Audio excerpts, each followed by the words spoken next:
ti, sin conocer el destino ni el camino, sin entender que fui elegido, que no fui yo quien llegó a ti, que me tomaste como tú aprendí. ¿Qué tal, amigos? Sean bienvenidos una vez más a su podcast Camino a la Santidad. Y ahora sí que, pues que la paz de Dios, la gracia de nuestro Señor esté con todos ustedes. El día de hoy, pues seguimos con nuestros episodios en los que hablamos acerca de las herejías.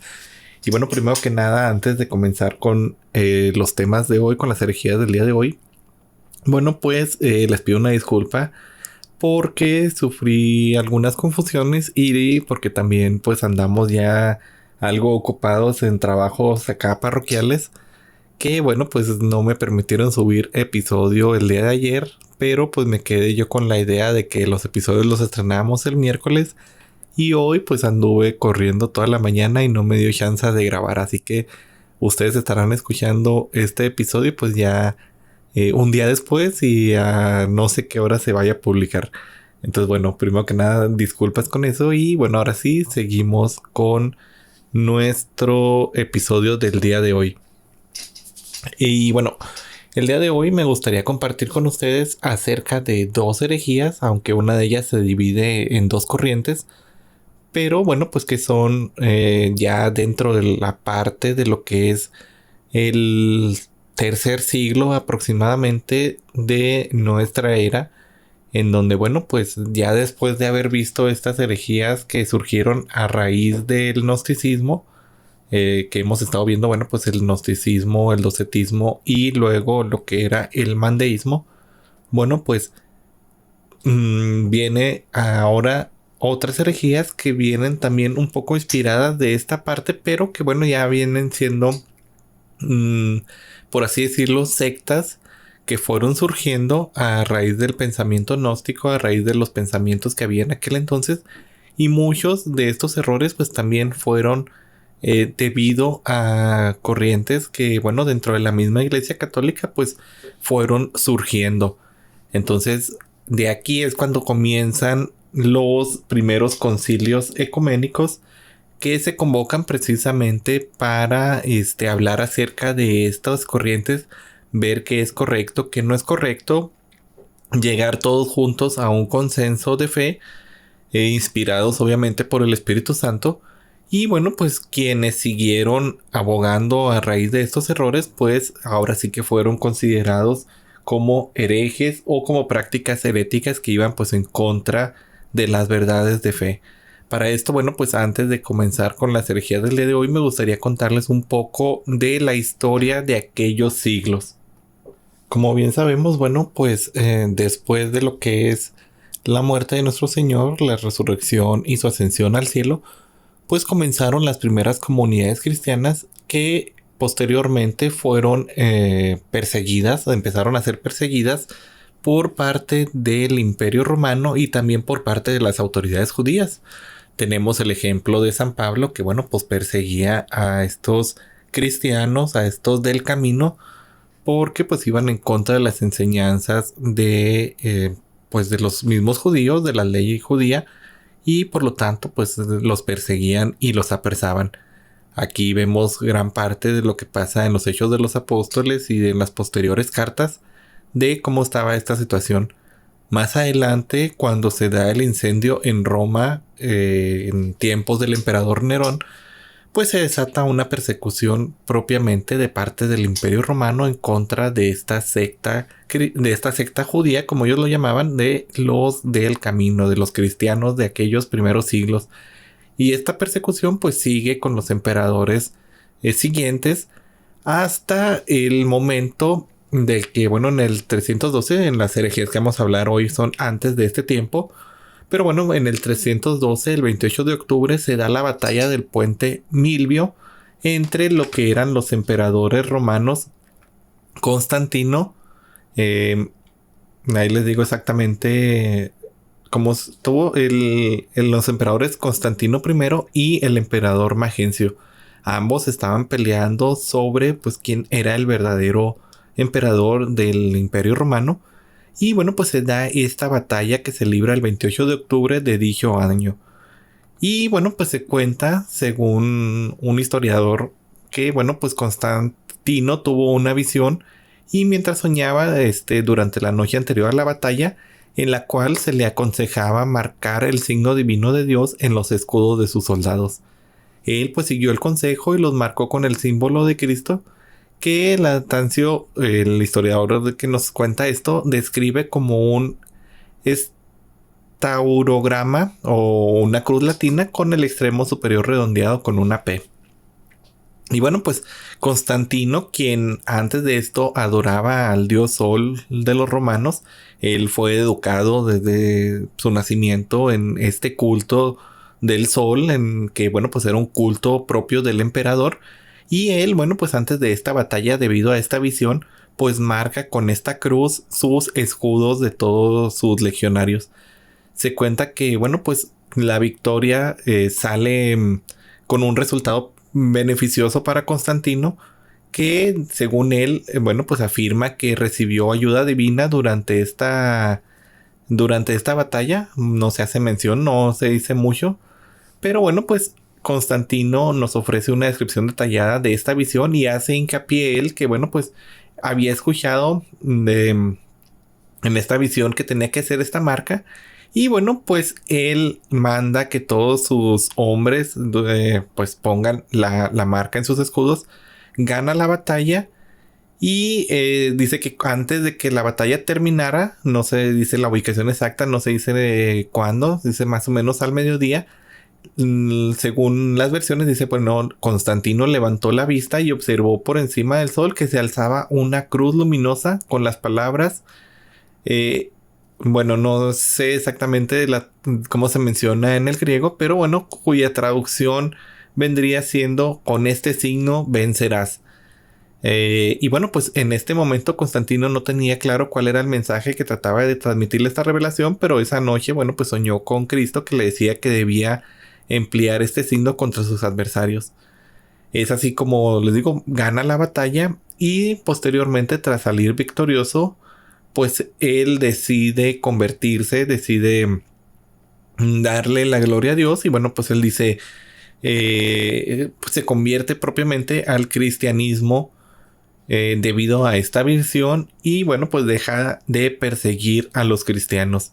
Es así como, bueno, él viendo que gracias a esto lo interpreta como una profecía, como algo que el Señor quiere transmitirle, bueno, pues él se convierte al cristianismo y hace del cristianismo pues una religión legal dentro del Imperio Romano. No es quien la hace la religión oficial del imperio, eso es más adelante, pero bueno, pues Constantino la hace como una religión propiamente ya parte del imperio y evita que se le siga persiguiendo. Pero resulta que en aquellos entonces, debido a muchas herejías que existían y diversos pensamientos que existían ya a raíz de las herejías que habían pasado durante los siglos primero y segundo, pues se desata un conflicto en lo que es el Imperio Romano. Este conflicto es el que lleva a que él diga, bueno, pues pónganse de acuerdo, qué es lo que creemos nosotros como cristianos, pónganse ustedes de acuerdo y ya no estemos peleándonos. Que es realmente la revelación, pidan la ayuda del Espíritu Santo y convoca el primer concilio con la aprobación del Papa en aquel entonces. Y bueno, pues es el primer concilio de Nicea que se convoca precisamente para pues llegar a un consenso de los pensamientos y ver que es algo inspiración divina y que era simplemente pensamiento humano. Entonces, bueno, en este contexto histórico aún no llegamos al tiempo en el que es convocado el primer concilio de Nicea, pero bueno, pues nos damos la idea de cómo era el contexto en aquel entonces.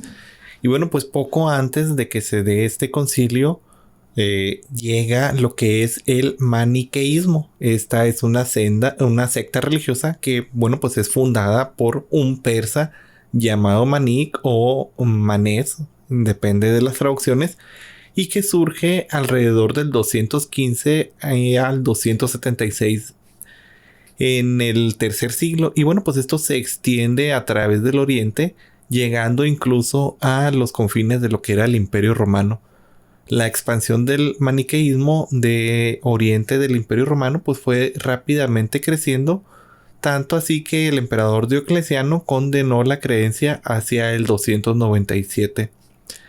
Y bueno, pues los maniqueos, esta corriente religiosa, bueno, pues a semejanza de los gnósticos y de los mandeos, eran alguien que tenían el pensamiento dualista y que creían que había una eterna lucha entre los dos principios opuestos e irreductibles, el principio del bien y el principio del mal.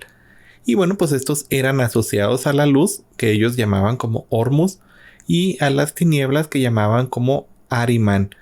Y posteriormente, pues ellos lo van interpretando como al Dios del Antiguo Testamento, que es el Dios del mal, y al Dios del Nuevo Testamento, que bueno, pues es el Dios del bien. Entonces ellos así lo van interpretando y va haciendo como esta corriente de pensamiento que viene de Oriente, pues se va introduciendo dentro de algunas de las comunidades cristianas. Para ellos, en los hombres, el espíritu o la luz estarían situados en lo que era el cerebro. Vamos de nuevo a este pensamiento del conocimiento, que por medio del conocimiento pues nosotros nos salvamos. Y bueno, pues para ellos este conocimiento se encontraba precisamente en el cerebro, pero estaba cautivo a causa de la materia corporal. Era por lo tanto necesario practicar un estricto ascetismo para lograr iniciar el proceso de liberación de la luz que se encontraba atrapada. Aquellos que se convertían pues en oyentes aspiraban a reencarnarse como los elegidos, los cuales pues ya no necesitarían reencarnarse más. Y bueno, para ellos Jesús era el Hijo de Dios, pero que había venido a la tierra a salvar su propia alma.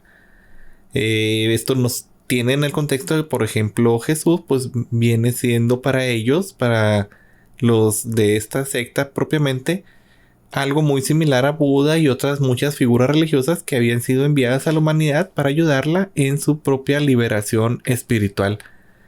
Y bueno, pues dentro del maniqueísmo, esta religión fundada por este persa Manés, pues tenemos también un pensamiento, una doctrina, una cosmología que nos van hablando un poco de cómo para ellos era la salvación por medio de este conocimiento. El maniqueísmo profesaba ser una religión de la razón pura, a diferencia de la credulidad cristiana. Profesaba explicar el origen y la composición del futuro del universo y tenía una respuesta para todo. Ellos despreciaban el cristianismo muy propiamente, y porque pues ellos pensaban que estaba lleno de corrupción, que el cristianismo estaba lleno de misterios. Y pues para ellos todo debía tener una respuesta. Por lo tanto, al tener muchos misterios dentro del cristianismo, pues para ellos era algo completamente malo. Estaba completamente inconsciente que cada una de las respuestas era una mistificación o una invención fantástica. De hecho, bueno, pues va ganando dominio sobre las mentes de los hombres por la asombrosa integridad y minuciosidad con la que van haciendo sus afirmaciones. Y bueno, pues para ellos eran estos dos poderes. Era el príncipe de la paz, el príncipe de lo bueno, que era pues el espíritu de luz propio, y el príncipe de la oscuridad, que bueno, pues decidió invadir el reino de la luz. Para ellos, de acuerdo con Manés, el primer hombre ahora pues es un hombre que pone su armadura para el combate. Y este combate pues es ese combate con las personas de la oscuridad o con las fuerzas de la oscuridad. Y bueno, pues según también la escatología maniquea, está en consonancia con esta cosmología que van creando. Para ellos pues los elegidos eran todos aquellos que habían logrado liberar esa luz del cerebro y habían logrado trascender a una vida meramente espiritual, que bueno, pues ya no dependía para nada de lo malo que era la carne, lo malo que era el espíritu como tal. Entonces, bueno, pues ellos van sobre esta doctrina religiosa y pues van diciendo acerca de todo esto. Hoy en día, todavía existen algunos templos del maniqueísmo en Medio Oriente, principalmente pues en estas regiones del Oriente Medio, en estas regiones de China, del sur, bueno, pues de todo lo que era la ruta de la seda, principalmente dentro de China. Y bueno, pues esta religión pues se va extendiendo hacia Oriente, hacia Alejandría, hacia lo que era la ciudad de Cartago, hacia lo que era Hispania, que es pues todo el territorio actual de España. Y tanto así llega a ser su influencia que a finales del siglo IV pues San Jerónimo habla sobre mujeres de alta alcurnia en Lusitania que se habían convertido adeptas de esta secta, habiendo un importante centro de maniqueísmo en lo que era la Emérita Augusta, donde bueno pues ya existía otras religiones, otros pensamientos, pues se va creciendo. Del mismo modo pues se da el paralelo en lo que es toda la Italia, toda la Galia, y bueno pues van creciendo estos pensamientos maniqueístas. Como bien les digo, para ellos los elegidos, los que ya habían trascendido, pasaban su tiempo en oración, practicaban el celibato, eran vegetarianos y pues tras su muerte, según la teología de ellos, estos elegidos lograban alcanzar el reino de la luz. Para todos los demás pues eran los oyentes quienes debían de servir a los elegidos, podían contraer matrimonio aunque les estaba desaconsejado tener hijos y practicaban el ayuno todas las semanas. A su muerte pues ellos esperaban reencarnarse en elegidos. Y bueno pues esta doctrina fue muy popular, fue algo muy grande en su tiempo, que bueno pues estaba en contra del pensamiento cristiano y de nuevo pues traía estos pensamientos gnósticos mezclados con otros pensamientos de zonas de aquellos entonces. Todavía hay datos de, por ejemplo, templos que fueron creados, que fueron construidos entre el 1368 y el 1644 en varias dinastías chinas, en las cuales, bueno, pues todavía este pensamiento del maniqueísmo estaba algo muy grande y había alcanzado un gran éxito gracias a la incorporación de varios elementos budistas y taoístas. Incluso ya habían ellos escrito un catecismo de la religión del Buda de la Luz y bueno pues estaban ya agarrando pensamientos de otros lados. Podemos ver por ejemplo que ahorita en la actualidad en la provincia de China de Hebei, bueno pues ahí hay una sala maniquea dentro del templo de Longxingjin. Y bueno, pues ahí todavía está este pensamiento. Como hemos visto, pues muchas de las herejías se han trasladado todavía hasta nuestros tiempos. Y bueno, pues lo otro que me gustaría compartir con ustedes es el pensamiento del monarquismo. Bueno, pues lo podemos ver como un monarquismo que se divide en dos corrientes de pensamiento. Se da a finales del siglo II y esta herejía pues es conocida propiamente con este nombre, el monarquismo. Pues es un nombre que se le puso por Tertuliano, le puso este nombre. Y que enseñaba que en Dios no hay más que una sola persona. Según la forma de explicar la persona de Jesucristo, se dividieron en dos grupos. Este grupo, como les digo, pues se divide en dos tendencias de pensamiento, aunque propiamente pues parte del monarquismo. Entre ellos tenemos la tendencia del monarquismo modalista o el modalismo y el monarquismo dinamista o adopcionista, los adopcionistas como comúnmente se les conoció. Entonces bueno, vamos a ver qué era primero que nada el monarquismo dinamista o adopcionista. Para ellos, bueno, pues sostenían que Cristo era tan solo un hombre normal que había nacido sobrenaturalmente de la Virgen María por obra del Espíritu Santo, y este hombre pues había recibido en el bautismo un particular poder divino y por lo tanto la adopción como hijo de Dios por parte de este Dios creador. Para ellos entonces, pues Jesús como tal no era Dios y hombre desde un principio. Para ellos no existía desde antes de la creación. Para ellos Jesús era un simple humano que fue adoptado como hijo de Dios. Entonces, bueno, pues se le dieron estas propiedades divinas, pero era un simple humano que el Señor, el Dios creador, pues había adoptado. Los principales defensores de esta herejía fueron Teodoto el curtidor de Bizancio, que la trasplantó a Roma hacia el año de 190 y que posteriormente fuera excomulgado por el Papa Víctor I, ahí alrededor del año del 189 al 198. Y bueno, pues Pablo de Samostra, obispo de Antioquía, también sostuvo mucho este pensamiento, a quien, bueno, pues el sínodo de Antioquía destituyó como hereje en el año del 268.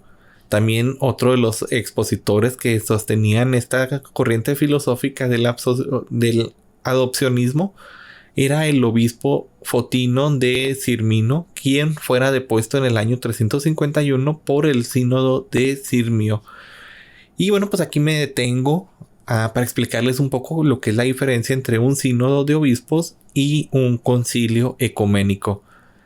Los sínodos son, los vemos muy comúnmente hoy en nuestros días, que estamos, que el sínodo de la Amazonia, que el sínodo de la familia, que el sínodo de no sé qué, el sínodo de la juventud, ahora el sínodo de la sinodalidad.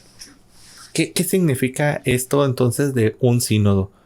Pues es propiamente una reunión o asamblea deliberativa de eclesiásticos que, bueno, pues designan diferentes realidades de las principales ramas del cristianismo, donde los laicos también participan incluso protestantes junto con pastores, junto con exponentes.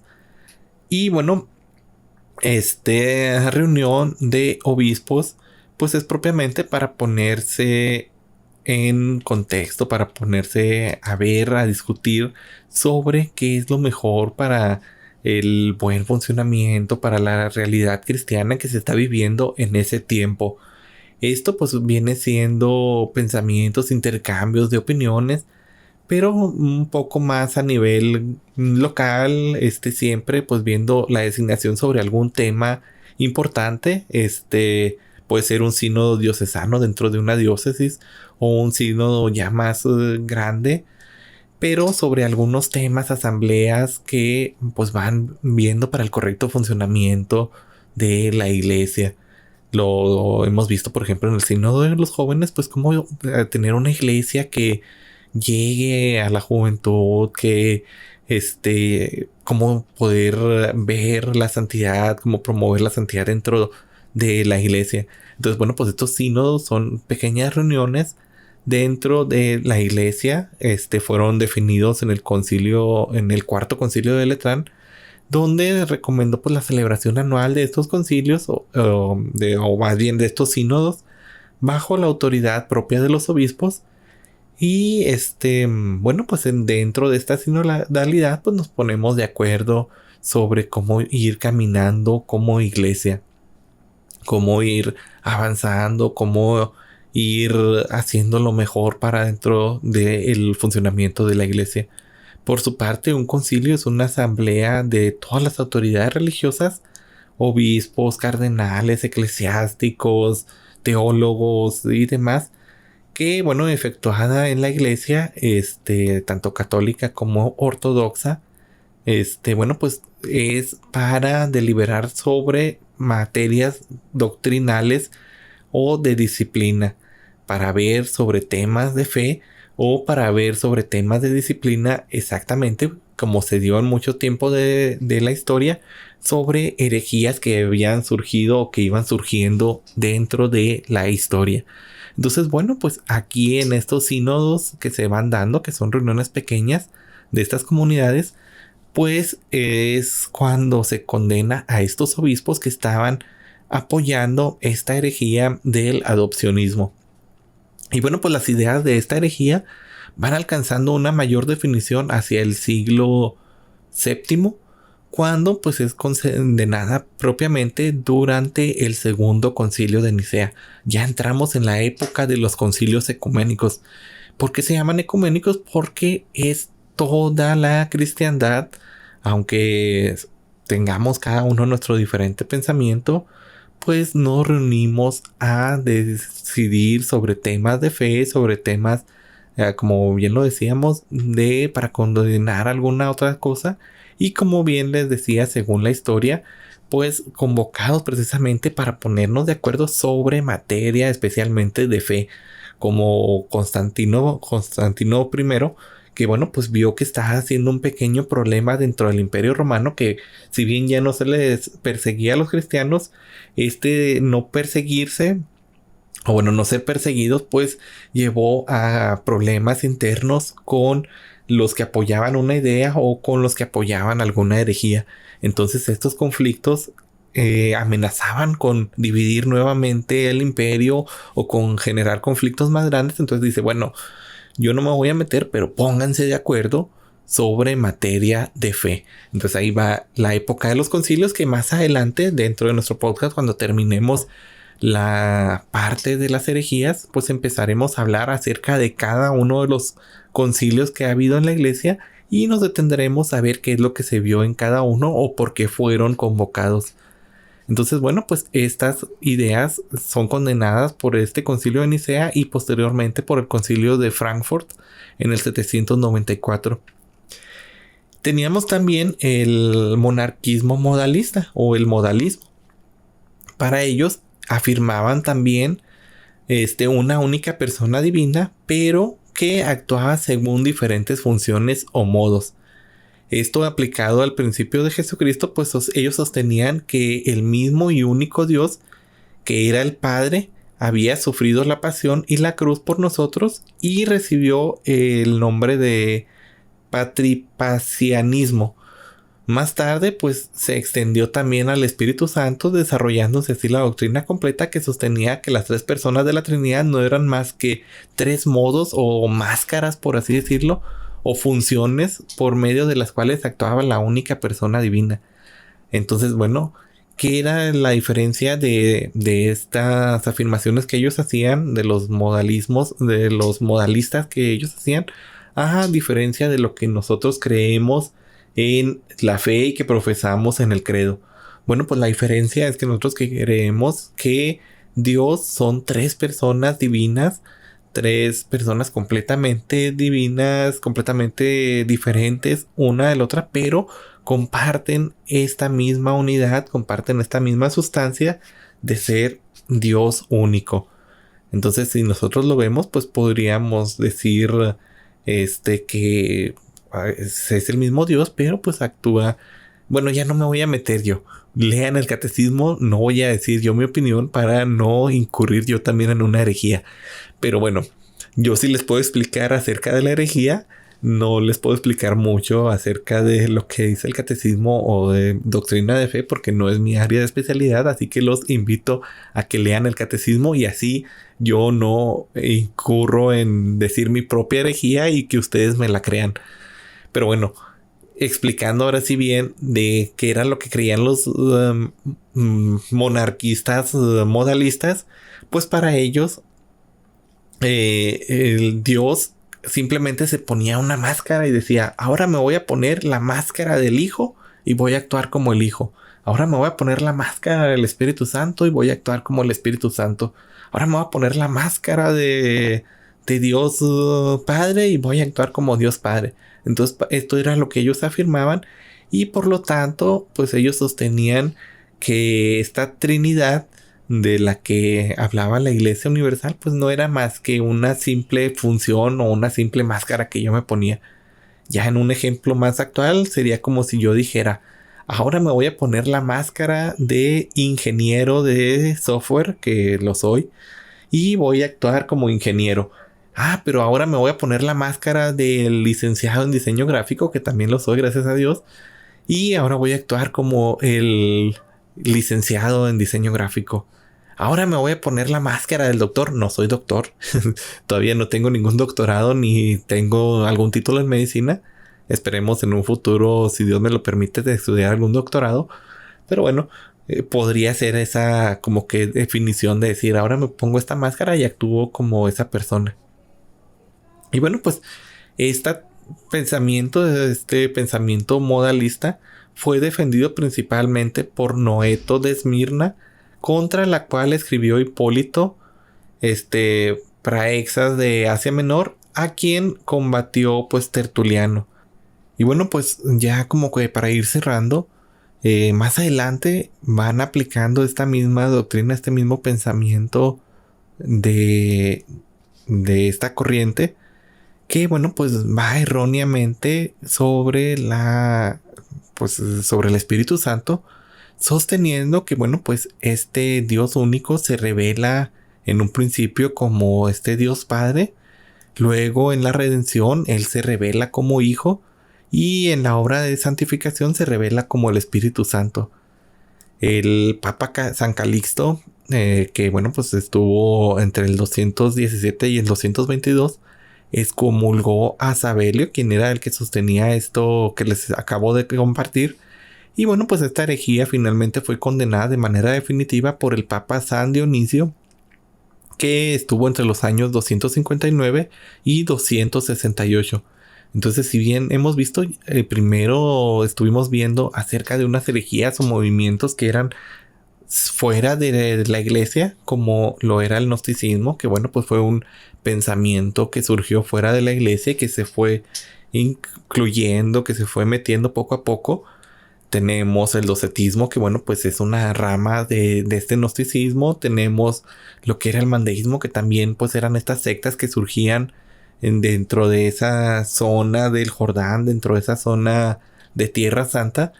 Y ahora estamos viendo cómo después del maniqueísmo pues viene la primera herejía o una de las primeras herejías que surgen propiamente dentro de la Iglesia Católica, dentro de la Iglesia Cristiana de aquel entonces, y que bueno, pues son pensamientos meramente humanos que tratan de explicar la persona de Jesucristo y la persona de el Señor de Dios. Tratan de explicar ellos la naturaleza propia de Dios, que bueno, pues a su pensamiento humano pues ellos trataban de decirlos. Por eso les compartía hace algunos días, algunos episodios, que nosotros podríamos ahorita tratar de inventarnos una herejía, y la que sea que nosotros quisiéramos inventarnos, algún día a alguien ya se le ocurrió. ¿Por qué? Porque bueno, pues viene propiamente del pensamiento humano. Son errores de fe que vienen del pensamiento humano meramente, y que no ponen de intermediario al Espíritu Santo, pues para que nos dé luz de qué es lo correcto. Son errores que nacen de adentro del hombre y que no, que surgen porque pues no ponemos todo primero en las manos de Dios, y que no nos agarramos pues del Espíritu Santo como mediador para que nos ilumine, para que nos diga qué es la verdad de la fe y qué es la verdad acerca de esta revelación divina. Entonces de ahí van surgiendo muchas herejías que bueno, pues en su tiempo las personas las adoptaban a tal modo de defenderlas, y de incluso después de los concilios, de los sínodos donde se estudiaba, donde los teólogos veían, donde se pedía la intercesión del Espíritu Santo para la iluminación, pues ellos seguían aferrados a su pensamiento. Por eso pues eran condenados como herejes, como apóstatas, como personas que estaban completamente en contra de la religión y en contra de la fe. En el siguiente episodio, la siguiente semana, estaremos hablando ya propiamente de las últimas herejías de los primeros 3 siglos, para comenzar pues con las herejías que atentan en contra de la unión de Dios hombre en Jesucristo.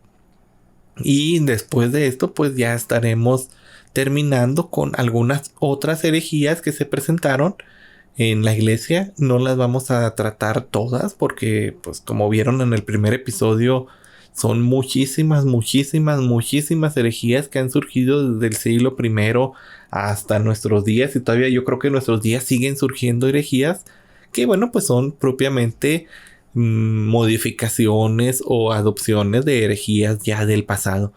Entonces, bueno, pues la siguiente semana estaremos hablando del ebionismo y de el arrianismo, que bueno, ya lo habíamos hablado en episodios anteriores de la primera temporada, cuando hablábamos de santos que estuvieron muy en contacto con esta herejía del arrianismo, pero bueno, ahorita la veremos a detalle.